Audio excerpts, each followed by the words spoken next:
Bonjour, donc dans les opérations d'inventaire, vous pouvez également avoir à rencontrer l'enregistrement de la participation des salariés et du forfait social, puisqu'en effet, donc dans les entreprises de plus de 50 salariés, celles-ci sont obligées donc de mettre en réserve une participation des salariés au résultat pour les salariés. Dans les entreprises de moins de 50 salariés, cette participation peut également prendre la forme d'intéressement et ces sommes sont principalement donc placées dans des plans d'épargne entreprise, donc un système d'épargne collectif qui permet aux salariés de se constituer un portefeuille de valeurs mobilières de placement, et ces sommes donc vont être indisponibles pendant 5 ans. Les plans d'épargne inter-entreprises, donc là c'est la même chose, mais au niveau de plusieurs entreprises qui n'appartiennent pas au même groupe. Et enfin, les plans d'épargne pour la retraite collective, donc le PERCO, qui est un dispositif d'entreprise qui permet aux salariés de se constituer une épargne pour la retraite, et ces sommes vont être bloquées donc jusqu'à la retraite. Parallèlement à cette participation au résultat, il y a des cotisations sociales à payer sur cette réserve, ce qu'on appelle le forfait social, qui est donc une contribution patronale qui va se calculer sur la réserve de participation et qui représente donc 20% de son montant. Donc en ce qui concerne la participation des salariés, c'est le Code du travail qui va déterminer le calcul d'un montant minimal pour déterminer le montant de cette réserve de participation des salariés qu'on appelle également RSP.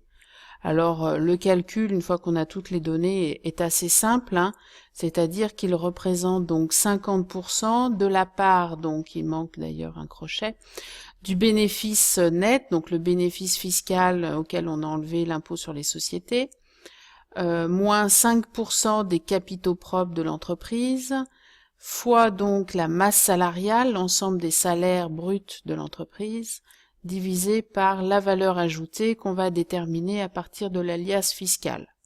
Bon, souvent dans les exercices, on vous donnera le montant de la réserve. Une fois qu'on a donc le montant de cette réserve, on peut déterminer très facilement le montant du forfait social, puisqu'il va représenter donc 20% du montant de cette réserve.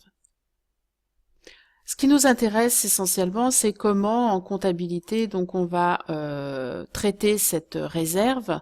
Donc on va partir d'un exemple très simple, une entreprise a évalué sa réserve donc à 1000 €. Que doit-elle faire? Donc tout d'abord, pour les enregistrements donc de fin d'exercice, de fin d'inventaire, la première étape va consister à prendre en compte cette réserve. Donc il va falloir passer des opérations à la fin de l'exercice. Donc il va falloir constater le montant de la participation aux salariés, donc 1000 € au débit, et mettre cette participation donc dans une dette à régulariser auprès des salariés. Donc on retrouve donc le chiffre 8 en troisième position, avec le compte donc dette provisionnée pour participation des salariés au résultat. On va faire le même raisonnement avec le forfait social, donc c'est une charge sociale patronale, donc 645 pour 200 €, 20% de 1000 €, et on va l'enregistrer donc dans une dette à régulariser envers les organismes sociaux, donc 438. Donc ça, c'est pour les opérations donc de fin d'exercice. Ensuite, il va falloir donc régulariser. Cette régularisation déjà doit intervenir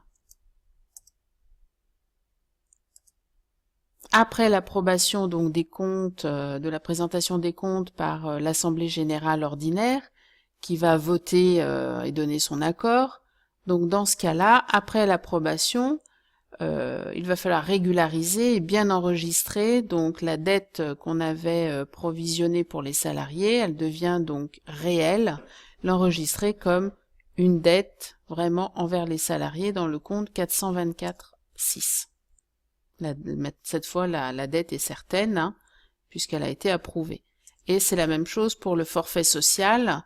On va donc régulariser la dette à payer dans le compte, cette fois, de dette envers la sécurité sociale 431. Cette somme donc de 1000 € va donc ensuite être affectée à un fonds. Donc comme on l'a vu tout à l'heure, hein, un PEE, un PEI ou un PERCO.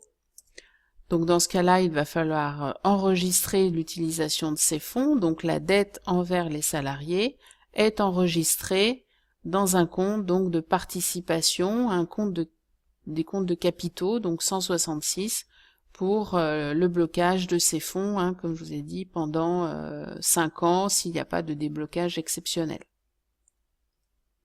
Voilà, donc avec cette vidéo, normalement, vous devez pouvoir traiter vos différents exercices. Merci.